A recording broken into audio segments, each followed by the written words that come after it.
Women's brain health, major topic.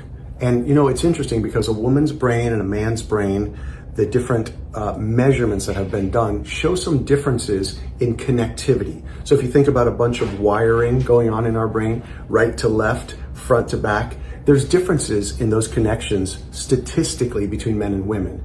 And this may account for a higher level of emotional maturity in women as they age. Young girls, a little bit more emotionally mature quicker than young men. And then even the emotional IQ, right? The emotional intelligence seems to be, in general, a general way.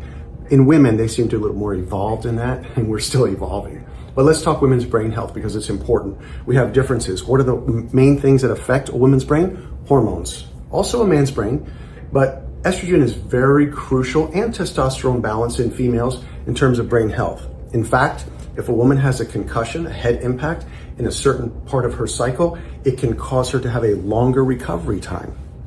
That's for another topic. We did talk a little bit about concussion, but we want to make sure hormones are optimized, whether they're 30-year-old woman, 40, 50, especially 40s to 60s, because that's going to dictate what's happening if they make it into their 70s to 90s.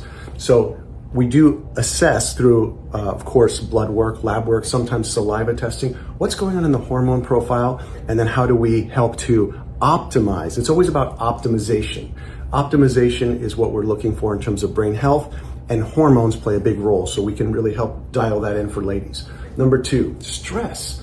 I feel, my personal opinion, observation, that women, married, professionals, entrepreneurs, children, husband, I feel like women have more on their plate in general than men. Now, you know, that's just my own bias. So I'm taking the bias as a man. I feel like the ladies have a lot more to deal with. And really, they're really the ones who are really monitoring the children more in a general way. So the greater the stress, the greater the demands on those brain networks, the greater the cortisol and stress hormones, additional ones, catecholamines, fancy name, but those things can start to cause more wear and tear, just like a car engine that's running hard all the time. So understanding that in their metabolism and the stress levels and how to mitigate those things can improve a woman's brain health for longevity.